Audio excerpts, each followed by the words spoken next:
Hop, bonjour à tous. On va enchaîner rapidement avec une présentation vraiment différente d'un style. On va parler un peu moins de data science, un peu plus de méta, gestion de projet en Python, etc. Donc moi en fait je vais vous parler d'un outil pour gérer des projets en Python et qui est assez récent, peut-être que vous connaissez, et qui vient en fait dans l'idée en fait c'est de venir remplacer un petit peu toute la stack d'outils qu'on peut connaître en Python. Pour télécharger les différentes versions de Python, pour créer des environnements virtuels, pour gérer les dépendances, etc. Donc toutes ces choses autour de Python qui sont ce qu'elles sont à l'heure actuelle. Si vous avez déjà travaillé en Python ou si vous êtes en train d'apprendre Python, vous savez un petit peu la douleur que ça peut être de gérer 5 ou 6 outils différents pour bien faire les choses proprement dans les règles de l'art, etc. Et donc l'idée de ce projet, de cette présentation-là, c'est de vous montrer un petit peu l'état de comment est-ce que moi je faisais en tout cas pour gérer mes projets en Python et que je considérais être assez propre. Donc c'est un exemple, mais c'est pas le seul exemple, enfin c'est pas la seule manière de faire. Et montrer un petit peu l'alternative, comment ça se passe avec l'outil que je vais présenter qui s'appelle UV. Donc les problèmes usuels en Python, donc le premier des problèmes qu'on va rencontrer, c'est l'install de Python. Donc c'est le choix de la version d'interpréteur. Alors Python, ça évolue assez rapidement. Chaque année, il y a une nouvelle version d'interpréteur. C'est déprécié assez rapidement. Peut-être que maintenant, je pense que 3.8 c'est déprécié ou quelque chose comme ça. Donc ça va assez vite. Ensuite, une fois qu'on a un interpréteur qui est installé, donc une version qui est installée sur notre système, généralement quand on va créer un projet, on va associer un environnement virtuel, comme ça les dépendances, enfin les librairies qui sont installées dans cet environnement virtuel de projet, vont pas venir poser des problèmes avec par exemple l'environnement système qui pourrait être utilisé pour autre chose. Donc, notre Python 3.8 il pourrait être utilisé pour plusieurs projets différents, mais comme ça on a différents environnements virtuels qui dépendent de notre environnement racine, mais il n'y aura pas de collision de dépendance. Ensuite, du coup, il faut gérer toutes les dépendances, avec potentiellement, alors en Python, bon, si ça arrive des fois, mais des fois la résolution de dépendance en elle-même est un cauchemar. Alors je pense notamment à Anaconda, où vraiment c'est un cauchemar.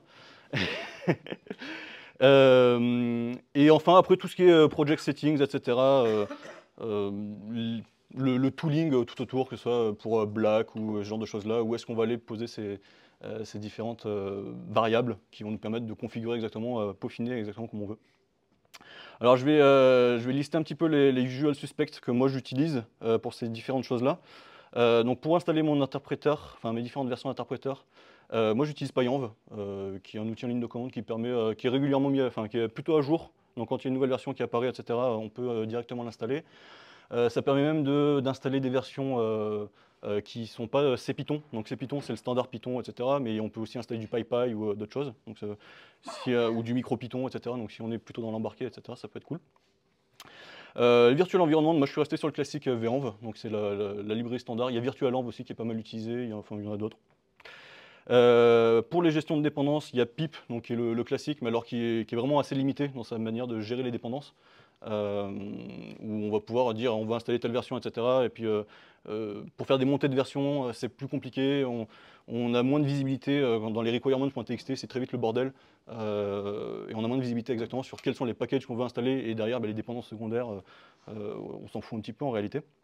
Donc il y a Poetry, qui est pas mal utilisé. En plus, Poetry permet de faire d'autres choses à côté, comme publier plus facilement qu'à la place de Setup Tools, etc.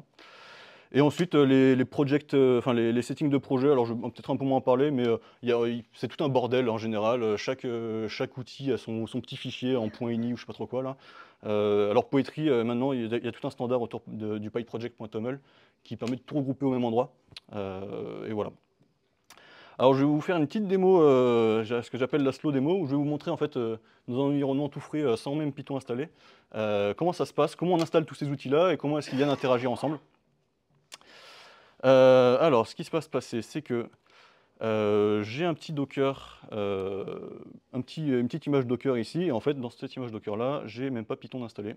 Donc c'est un Ubuntu, voilà, j'ai rien du tout. Et l'idée, c'est que je vais venir essayer d'installer Python avec PyEnv. Et on va voir un petit peu alors. Pour aller un petit peu plus vite, j'ai préparé, hop là, la presse, hop. Donc l'install de PyEnv, ça se passe comme ça, donc c'est une petite ligne de commande à installer. Alors ce qui est un peu chiant, c'est que du coup il faut aller copier ce truc là pour le mettre dans le... Alors il faut que j'aille dans mon bash RC. C'est pas encore la partie chiante. Hop. Et là, il faut que je le source probablement. Et donc maintenant, je dois avoir PyEnv qui est disponible. Voilà, j'ai PyEnv qui est disponible. Donc PyEnv, si vous ne connaissez pas, ça permet voilà, de gérer toutes vos versions de Python, d'en installer plusieurs en même temps, et ensuite de pouvoir dire localement, je veux utiliser telle version de Python. Donc par exemple, dans un projet, dans mon dossier de projet, mon nouveau RAG, etc., je veux Python 3.12. Dans le projet à côté qui est un peu plus vieux, j'ai du Python 3.6 qui est totalement déprécié. Mais c'est pas grave, je veux quand même jouer avec ça. Et donc maintenant, ce que je peux faire PyEnv, PyEnv install. Et on va jouer avec la 3.12.7. Et ce qu'on va faire, c'est qu'on va timer ça. PyEnv, la particularité, c'est qu'en fait, il va chercher, alors typiquement pour la 3.12.7, il va la chercher directement sur python.org, et il va build l'interpréteur Python sur votre machine, ce qui fait que ça prend pas mal de temps en réalité. Et donc, alors moi, le cas d'usage particulier, c'est souvent, moi je travaille beaucoup avec des Docker, beaucoup d'images Docker à rebuild en permanence, etc. Alors, ok, il y a les caches de layer, etc. Mais de build l'image, et quand ça prend 2 minutes à chaque fois, et quand on veut en faire avec plein de versions différentes, etc., PyEnv a quelques problèmes. Donc voilà, donc ça prend 2 minutes 20 à build ça, bon ok, pas grave. Ce qui fait que maintenant, alors est-ce que j'ai Python là directement? Ouais, maintenant j'ai Python qui est accessible, enfin, à peu près.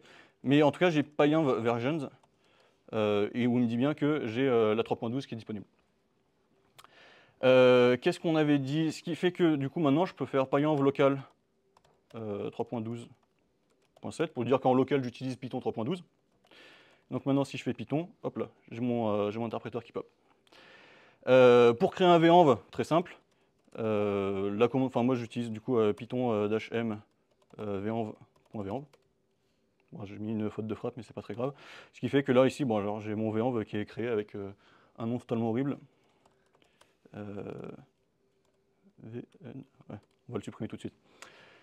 Donc ça, c'est pour l'installation de PyEnv, et du coup, derrière, je peux installer toutes mes versions de Python comme j'ai envie, et c'est assez chouette.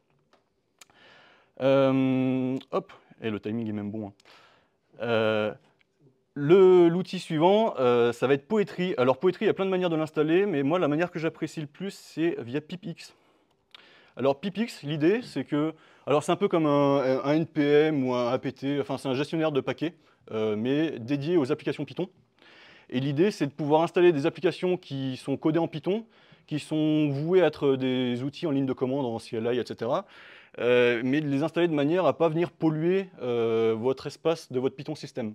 Donc pipx, en gros, va pouvoir installer, typiquement, on va installer Poetry via pipx, comme on pourrait l'installer avec pip, je pense, sur leur doc, ils proposent d'installer, non, peut-être que c'est pipx, mais on pourrait installer pip install Poetry, et là, Poetry sera installé dans l'environnement Python qui est appelé le pip. Et ce qui fait que du coup, si c'est un environnement d'un projet, etc., ensuite notre Poetry il se trimballe dans un endroit où il n'est pas censé être. Donc ça peut être assez embêtant. Donc ce qu'on va faire, c'est qu'on va installer pipx. Hop là, et je crois qu'il faut pipx and surpath. Voilà, et ensuite il faut que... Ouais, toujours pareil, hein, on va source le bash rc. Voilà, donc maintenant je dois avoir pipx qui est disponible, et avec pipx c'est très simple, on va pipx install Poetry, on a dit. Donc Poetry, ça va nous permettre de gérer les dépendances d'un projet de manière globale.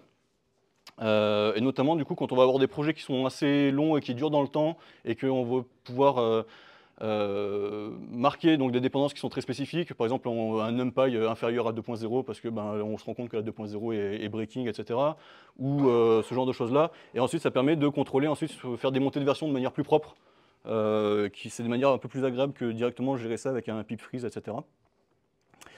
Ce qui va se passer, c'est que alors je dois avoir un petit dossier et je dois avoir un Poetry, voilà.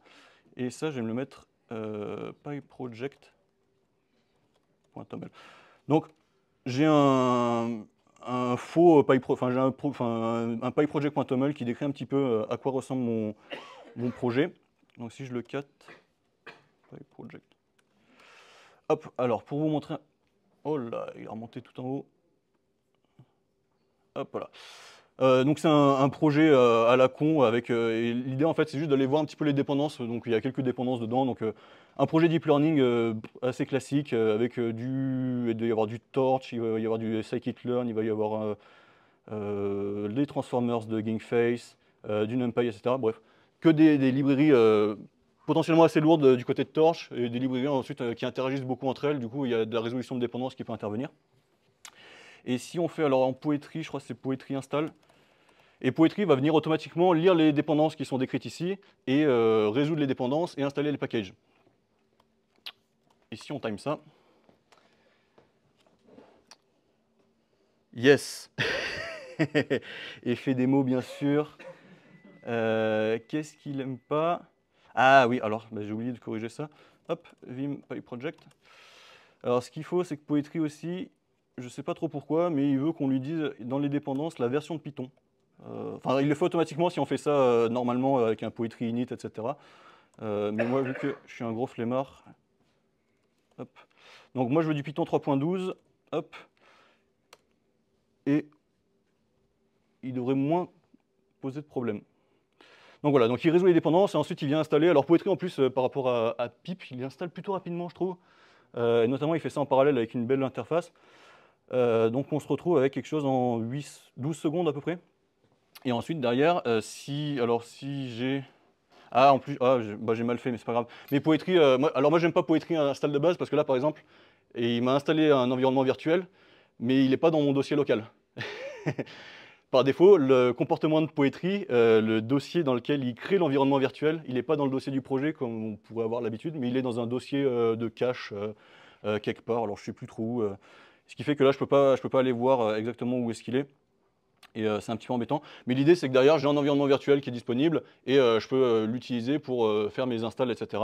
Et il y a un fichier qui s'appelle un poetry.loc où qui a la même utilité que le pipfreeze, enfin le requirements.txt. Donc il y a exactement la version de chaque package qui est installé et où du coup toute la résolution de dépendance a fonctionné pour ces packages-là sur cette machine-là. Et du coup ce poetry.loc là, on peut l'utiliser et le déplacer un petit peu partout et, et réinstaller le projet exactement à l'identique depuis exactement les mêmes sources.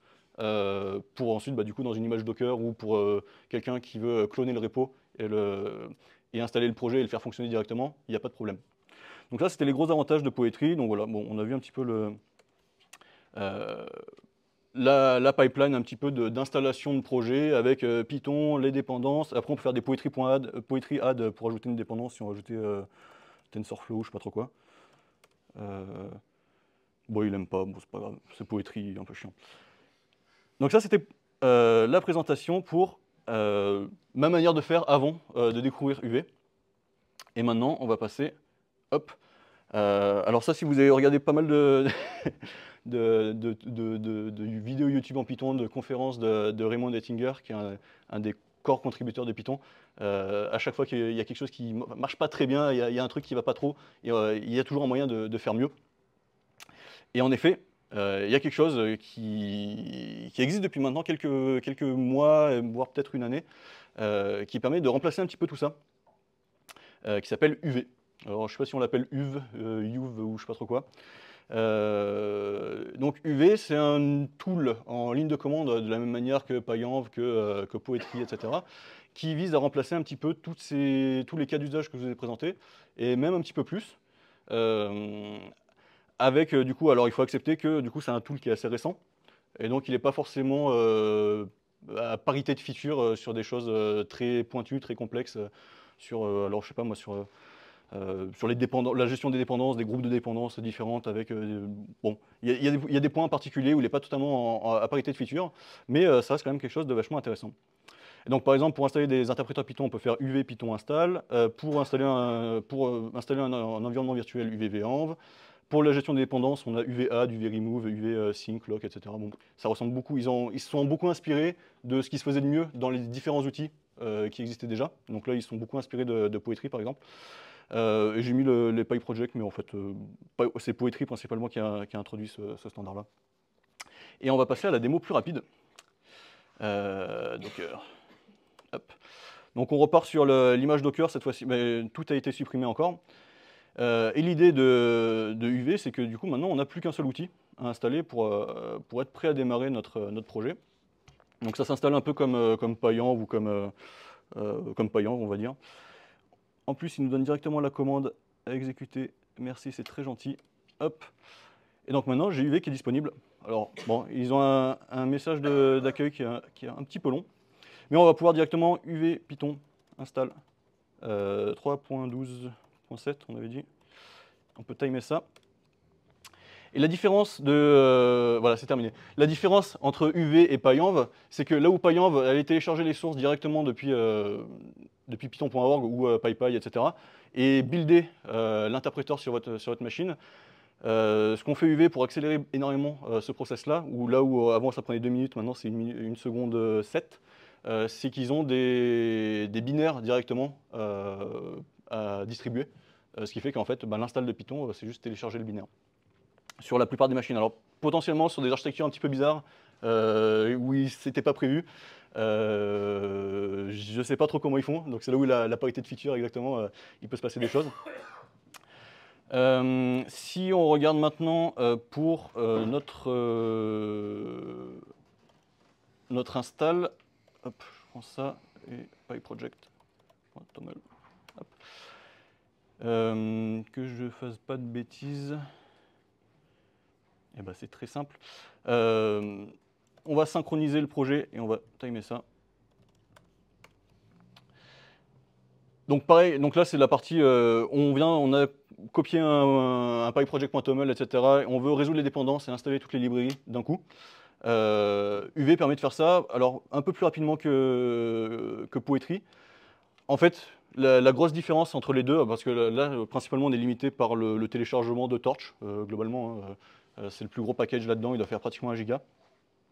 La résolution de dépendance est plutôt simple parce qu'il prend directement toutes les versions les plus récentes et ça fonctionne à peu près bien. Mais j'ai quelque chose d'autre à vous montrer qui est un petit peu plus rigolo. Ouais, c'est ça. J'ai quelque chose d'autre à vous montrer qui est un petit peu plus rigolo. Où en fait l'idée c'est que, alors c'est quelque chose que c'est pas de moi du tout, c'est quelque chose que j'ai vu, je pense qu'il y a 1 mois de ça à peu près, qui traînait sur Hacker News, de quelqu'un qui, à la base, en fait, pour la résolution de dépendance, c'est un problème qui est NP complet. Et les outils qu'on utilise, qu'on peut utiliser pour résoudre ces dépendances-là, notamment dans les cas les plus compliqués, en fait, on va utiliser un solver SAT. Et donc, il y a tout un état de l'art là-dessus, etc. Et le problème qui ralentissait énormément et qui avait des erreurs, typiquement chez Anaconda, moi c'est vraiment catastrophique. La résolution de dépendance, j'ai trouvé chez Anaconda et ça m'a fait quitter cet écosystème-là. En fait, c'est leur moteur de résolution de dépendance et du coup leur solver SAT derrière qui va aller tester. Alors le truc un peu tout con, il va aller tester toutes les possibilités et prendre la première qui fonctionne. Mais il y a plein d'heuristiques qui permettent d'être plus intelligent que ça. Et un des points forts d'UV, en fait, c'est d'avoir une résolution de dépendance qui est vachement rapide et vachement efficace. Et la manière de démontrer ça, du coup, dans ce projet-là que j'ai vu il y a 1 mois à peu près, c'est de résoudre des sudoku avec le solver de dépendance. Hop, alors j'ai bêtement cloné le repository. Et en fait, comment ça fonctionne? Alors, si je me mets là-dedans, on peut cat, par exemple, le requirements.in. Hop. L'idée, ça, en fait, c'est on va avoir un requirements in qui nous dit les cases, les valeurs numériques qui sont déjà dans le sudoku. Alors, peut-être qu'il faut que je cat avant le sudoku.csv. En fait, on a un sudoku.csv qui est ici, et ce que dit notre requirements.in, c'est que, par exemple, dans la case... Ah, c'est pas la même... Si, voilà, dans la case 00, par exemple, il y a un 5. Et du coup, on voit bien ici que dans la case du coup indexée à partir d'en haut à gauche, on a bien un 5, etc. Donc, tout ce que fait notre requirements.in nous dit, on a les différentes valeurs de package sudoku, et leur version, en fait, c'est la valeur que prend cette case. Mais toute l'intelligence de ce solver-là, en fait, c'est d'aller se dire...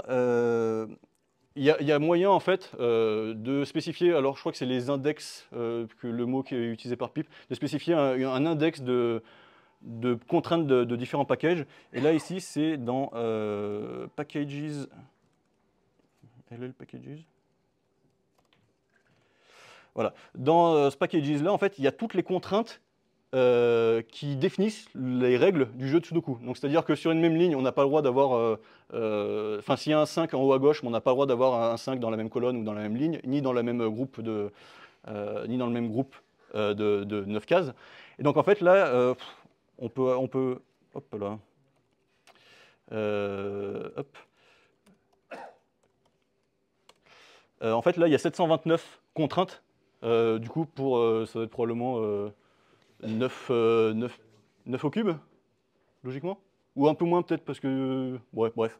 Probablement quelque chose comme ça. Et si on va regarder un petit peu en détail un de ces trucs-là, Sudoku... Ben non. CD packages. Et 4 Sudoku... Ouais, ah, mais d'accord.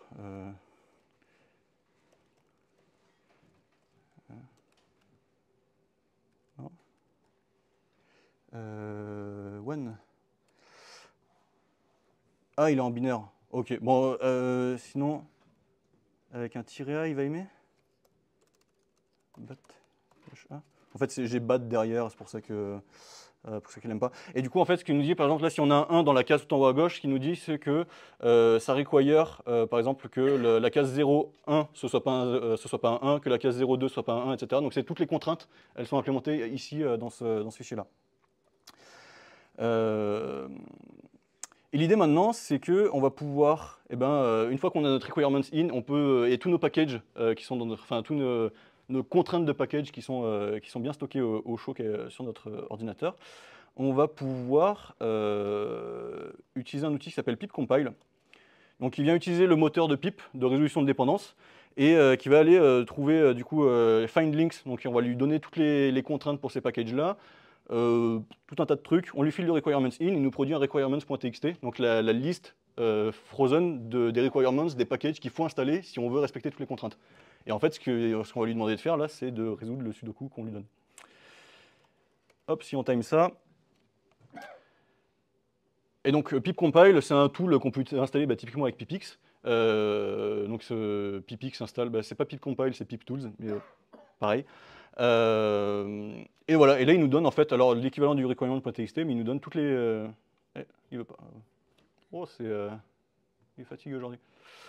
Il nous donne le contenu du requirement.txt, on pourrait le piper dans un fichier, etc. Mais il nous dit qu'en case 2.7, il doit y avoir un 7, en case 2.8, il doit y avoir un 5, etc., etc. Et ça, il l'a résolu en 12 secondes. Si on lui file exactement la même commande, hop, mais cette fois-ci, on n'utilise pas pipcompile, mais on utilise son alternative avec UV, UV pipcompile. Ce qui est cool, c'est que c'est pas compliqué. Voilà.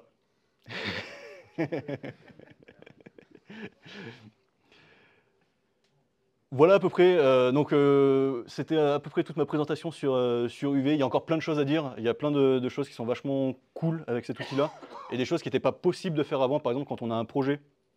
On a un projet et on se rend compte qu'il y a peut-être un package qui nous intéresse, mais on ne sait pas trop et on n'a pas envie de l'inclure dans les dépendances, on n'a pas envie de l'installer non plus parce qu'ensuite derrière il va falloir tout le supprimer, etc. Enfin, il faut y penser, etc. Les installations par UV sont tellement rapides et c'est pratiquement seamless pour l'utilisateur qu'en fait ils ont un petit argument en ligne de commande où on peut lui dire d'installer TensorFlow juste en one shot. Et fais-moi tourner Python. Et donc du coup, tu prends mon environnement actuel, tu lui prends toutes ses dépendances, etc. Et en même temps, tu lui installes TensorFlow et tu le rajoutes aux dépendances disponibles. Et voilà. Et là, en fait, j'ai un environnement Python de mon projet où j'ai, par exemple, si je dois avoir Torch, je pense. Je crois que c'est le même project.toml qui est disponible. Donc non, j'ai pas Torch. Mais en tout cas, j'ai TensorFlow. Voilà, j'ai TensorFlow, et là c'est un problème de Python qui met 36 années à importer TensorFlow. Mais en tout cas, j'ai TensorFlow disponible, et ça veut dire que du coup, je pourrais, par exemple pour un outil de benchmarking, si je veux aller tester une autre librairie, si je veux aller faire des remplacements, etc. rapidement, et voir un petit peu sans polluer l'espace de mon environnement virtuel, eh ben, je peux faire ça. Et là maintenant, après j'ai TensorFlow .0, etc., etc. Voilà à peu près la présentation pour UV. Il y a encore beaucoup de choses, il y aurait beaucoup de choses à dire en plus, mais l'idée c'est de la garder un petit peu courte cette présentation-là. Si vous avez des questions.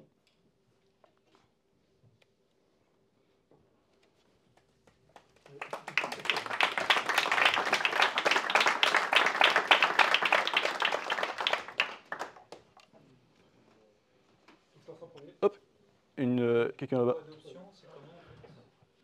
Niveau adoption, c'est-à-dire migration depuis des outils, depuis les outils existants ou moi mon feeling de l'utilisation? La communauté autour. La communauté autour, alors c'est vachement actif, j'ai l'impression, avec beaucoup de gens qui commencent à faire le pas. J'ai de plus en plus l'impression que c'est un outil qui commence à être de plus en plus adopté. Après, en fait, ça couvre tous les usages classiques que moi j'avais pratiquement. Et il y a vraiment quelques petits trucs qui sont pas encore disponibles, qui sont vraiment pointilleux. Et en fait, c'est des choses que même dans Poetry, par exemple, je n'allais pas jusqu'au point de les utiliser parfois. Donc moi, ça m'a pas gêné à l'utilisation. Et les gains derrière, en temps passé à installer des trucs et tout, c'est assez chouette. Je pense que le plus gros bénéfice, c'est pour des utilisateurs qui sont pas hyper familiers avec Python. Et du coup, au lieu de leur présenter Pyenv, Venv, Poetry, etc., et toutes les commandes qui vont avec, et toutes les emmerdes qui peuvent apparaître à l'install sur une machine en particulier, etc., avoir un seul outil qui regroupe tout ça dans quelque chose qui est bête et simple, c'est vachement agréable.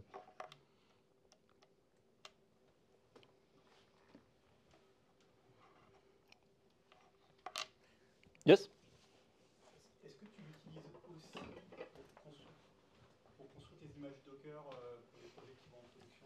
Ou est-ce que ça apporte un gain Ouais, c'est prévu. Je suis en cours. Alors, j'ai pas fait de migration d'anciens projets vers UV, parce qu'il n'y a pas forcément de gain une fois que le truc est en production et que ça recompile pas tous les jours, etc. Il n'y a pas trop d'utilité. Mais je suis en cours sur des nouveaux projets. Ouais, je commence à l'utiliser et il n'y a pas énorme. Enfin, ouais, ça permet aussi du coup d'utiliser des, comment dire, d'être un peu plus libre sur les images Docker qu'on peut utiliser, notamment des images Docker qui n'ont pas forcément Python de base, ou pas forcément être obligé d'aller chercher l'image Docker qui a la version de Python qu'on utilisait en prod, enfin en dev. Et notamment par exemple, je pensais, quand on fait des images Docker CUDA de NVIDIA, on n'a pas trop le choix à la base de la version de Python qu'il y a dessus. Alors je sais pas ce qui ship exactement sur les images Docker, j'ai pas vérifié, mais du coup directement from NVIDIA CUDA truc bidule Ubuntu dev, et derrière on installe UV et pof, on a notre version Python, on a notre environnement qui est exactement identique, UV sync, et pof, on a tout ce que. Donc en termes de simplicité de l'image Docker derrière, c'est vachement agréable aussi. Ouais.